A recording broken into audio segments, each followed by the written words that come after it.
कोलकाता का famous mutton चावल वाला।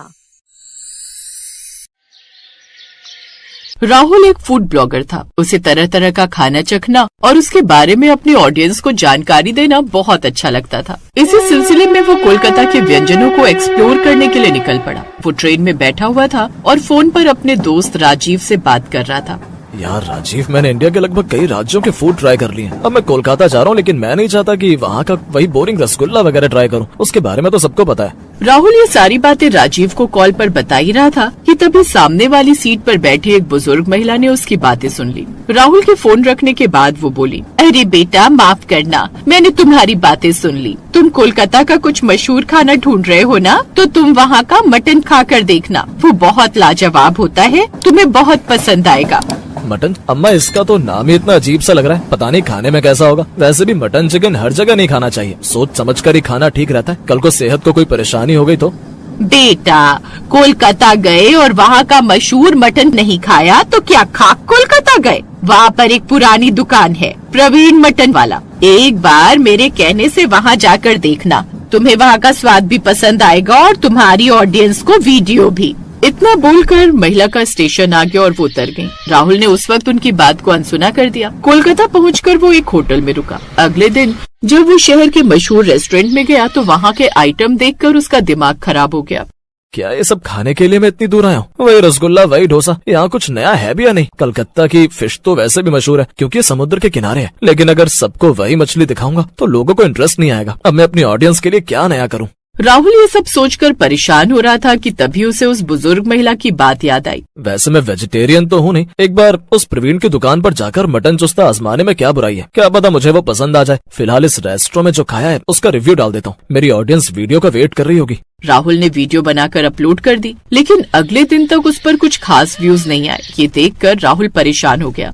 लगता है किसी को कोलकाता की डिशेस पसंद नहीं आ रही। इससे तो मेरी कोलकाता की ऑडियंस भी भड़क जाएगी कि मैं उन्हें कुछ खास नहीं दिखा पा रहा। एक काम करता हूँ, आज तो मुझे उस प्रवीण की दुकान पर जाना ही होगा। राहुल ने गूगल मैप्स पर प्रवीण मटन वाला तलाशने लगा। वो दुकान कोलकाता के सबसे पुराने और भीड़ भाड़ वाले इलाके बड़ा बाजार की एक तंग गली में स्थित थी। जैसे ही वो उस गली में पहुंचा, मसालों की एक तीखी और सौंधी खुशबू ने उसका स्वागत किया। उसने देखा कि एक छोटी सी दुकान के बाहर लोगों की भारी भीड़ लगी थी। दुकान के ऊपर एक पुराना बोर्ड टंगा था जिस पर लिखा था, सन 1965 से प्रसिद्ध प्रवीण मटन भंडार। राहुल ने अपना कैमरा ऑन किया और रिकॉर्डिंग शुरू की।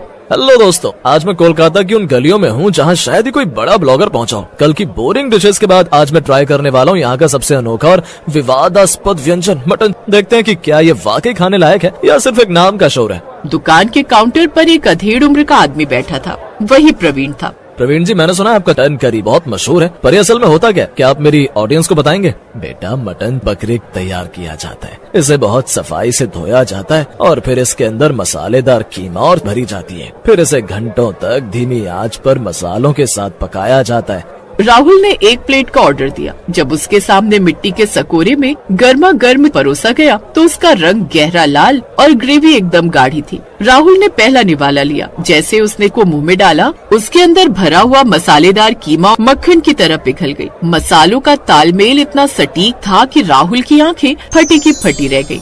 ओह माय गॉड दोस्तों, सच कहूँ तो मैंने ऐसा स्वाद आज तक नहीं चखा। ये बाहर से थोड़ा चीवी है लेकिन अंदर से बड़ा स्वाद का ब्लास्ट है इसमें। राहुल ने वहीं खड़े खड़े अपनी वीडियो पूरी की। उसने वहाँ के स्थानीय लोगों से भी बात की जो पिछले 20 सालों से वहाँ आ रहे थे। उस बुजुर्ग महिला की बात एकदम सही निकली थी। होटल लौटकर राहुल ने पूरी रात जागकर वीडियो को एडिट किया। उसने वीडियो का टाइटल रखा, कोलकाता सीक्रेट डिश, मटन जन्नत या धोखा। वीडियो अपलोड होने के 2 घंटे के अंदर ही उस पर व्यूज की बारिश होने लगी। लोग कॉमेंट्स में पूछ रहे थे कि ये दुकान कहाँ है, और वहीं दूसरी तरफ कोलकाता के स्थानीय लोग भी राहुल की तारीफ कर रहे थे कि उसने उनके शहर के इस छुपे हुए खजाने को दुनिया के सामने रखा। शाम तक वो वीडियो ट्रेंडिंग में आ गई। तभी राहुल के फोन पर एक अनजान नंबर से मैसेज आया, बेटा स्वाद कैसा लगा? बोला था ना कोलकाता गए और नहीं खाया तो कुछ नहीं खाया। राहुल समझ गया कि ये वही ट्रेन वाली अम्मा थी। उसने उन्हें धन्यवाद दिया। अगले दिन राहुल जब फिर से शहर घूमने निकला तो उसे एहसास हुआ कि लोग उसे पहचान रहे थे। एक टैक्सी वाले ने उसे रोक कर कहा, अरे राहुल भाई, कल आपका मटन का वीडियो देखा भाई, बड़ा मजा आया। हमें गर्व है कि आपने हमारे शहर की असली पहचान दिखाई। शुक्रिया भाई, मैं तो बस अपने दर्शकों को खुश करने की कोशिश कर रहा हूँ और उन्हें कुछ ऐसे व्यंजनों के बारे में बताने की चाह रखी जिसके बारे में उन्हें ज्यादा जानकारी ना हो। राहुल ने महसूस किया कि ब्लॉगिंग का मतलब सिर्फ नामी गिरामी रेस्टोरेंट्स में जाकर खाना नहीं है, बल्कि उन गलियों तक पहुंचना है जहां असली स्वाद और संस्कृति बसती है। राहुल ने राजीव को फिर से फोन किया। भाई, कोलकाता ने मेरा नजरिया बदल दिया। रसगुल्ला तो सिर्फ शुरुआत है, असली कोलकाता तो इन तंग गलियों के चूल्हों में बसता है। आज मेरी वीडियो ने पुराने सारे रिकॉर्ड तोड़ दिए। मान गया भाई, तू तो मटन चुस्ता का ब्रांड एम्बेसडर बन गया है। सच में मैंने देखा, तेरा वीडियो तो वायरल है। कितने सारे कमेंट आ रहे हैं तेरे वीडियो पर और हर कोई उसे देख रहा है। तेरी वीडियो तो ट्रेंड कर रही है यूट्यूब पर। अब तो तुझे फेमस होने से कोई नहीं रोक सकता। तेरी ये नई दिशा तो कमाल कर गई। राहुल हंस पड़ा। उसने अपना सामान पैक किया, लेकिन इस बार उसके चेहरे पर एक अलग ही संतुष्टि थी। वो कोलकाता से सिर्फ वीडियो लेकर नहीं जा रहा था, बल्कि एक ऐसा अनुभव लेकर जा रहा था जिसने उसे एक बेहतर और गहरा फूड ब्लॉगर बना दिया था। राहुल ने अपनी यात्रा के आखिरी दिन फिर से प्रवीण की दुकान पर जाकर उन्हें शुक्रिया कहा। ट्रेन में वापस बैठते समय राहुल ने खिड़की से बाहर देखते हुए सोचा, दुनिया बहुत बड़ी है और हर गली में एक नया स्वाद छिपा है। बस उसे ढूंढने वाली आंखें और चखने वाली हिम्मत चाहिए। मैं पूरी कोशिश करूंगा कि जब तक मेरे पास हिम्मत है और भगवान का साथ मेरे साथ है, तब तक दुनिया की हर गली में जाकर वहाँ के बेहतरीन स्वाद को निखार कर दुनिया के सामने पेश कर सकूं। कोलकाता की वो यात्रा राहुल के करियर का टर्निंग पॉइंट साबित हुई। उसे कई ब्रांड से ऑफर आने लगे। बड़े बड़े रेस्टोरेंट उसे अपने पास फूड रिव्यू के लिए बुलाने का ऑफर देने लगे। आज भी जब लोग कोलकाता के फूड की बात करते हैं तो राहुल का वो मटन चुस्ता वाला वीडियो सबसे पहले याद आता है और लोग उसके असली व्यू की बहुत प्रशंसा करते हैं, क्योंकि वो लोगों की तरह पैसे लेकर नकली रिव्यू नहीं देता था।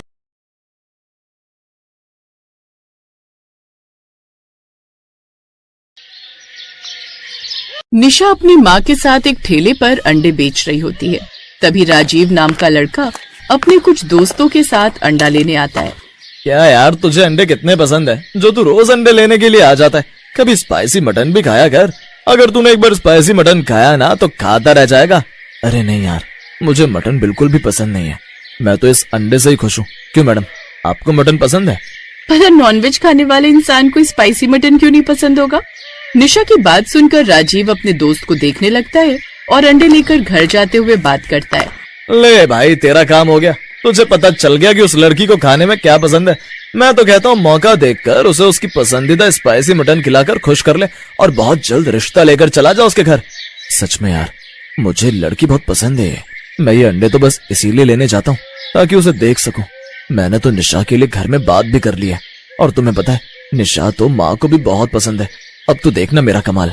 अब इसी तरह कुछ दिन बीत जाते हैं और एक दिन जब राजीव देखता है कि आज निशा अकेले अंडे बेच रही है, तो वो अपने कुछ दोस्तों के साथ आता है और उसके सारे अंडे बिकवा देता है और उसे एक रेस्टोरेंट में ले जाता है और स्पाइसी मटन खिलाता है।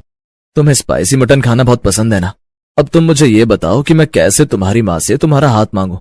मेरी माँ को तो तुम बहुत पसंद हो और मुझे भी। मैं बहुत समय से तुम्हें पसंद करता हूँ। सिर्फ तुम ही नहीं राजीव, मैं भी तुम्हें बहुत पसंद करती हूँ। बस कहने से डरती थी। मुझे लगा तुम मुझ गरीब अंडा बेचने वाली को क्यों ही अपनाओगे। जितनी जल्दी हो सके मेरा हाथ मांगने आ जाओ, मैं माँ को मना लूंगी। कहीं ऐसा ना हो कि बहुत देर हो जाए। राजीव।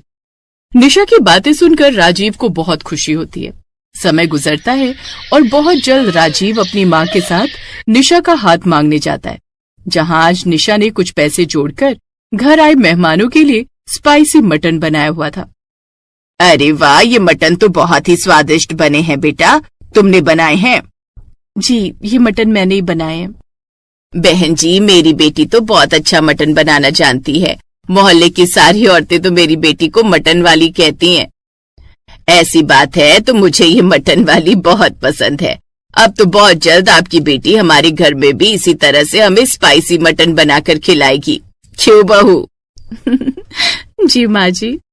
आशा ये रिश्ता तय करके चली जाती है। समय गुजरता है और बहुत जल्द राजीव और निशा की शादी हो जाती है और शादी के अगले ही दिन अपनी पहली रसोई में निशा सबके लिए स्पाइसी मटन बनाती है। साथ ही आशा ने अपने घर अपने कुछ दोस्तों को भी बुलाया होता है, जो निशा के हाथ का स्पाइसी मटन खाते हुए कहते हैं, ये मटन कितना स्पाइसी है, मजा ही आ गया। अब तो मैं रेस्टोरेंट जाना बंद कर दूंगी। बहू, तुम ही मेरे लिए मटन बना देना और बदले में पैसे ले लेना। सच में आशा, तुम्हारी बहू तो बहुत स्पाइसी और अच्छा मटन बनाना जानती है। मजा आ गया खाकर। आंटी, आखिर बीवी किसकी है?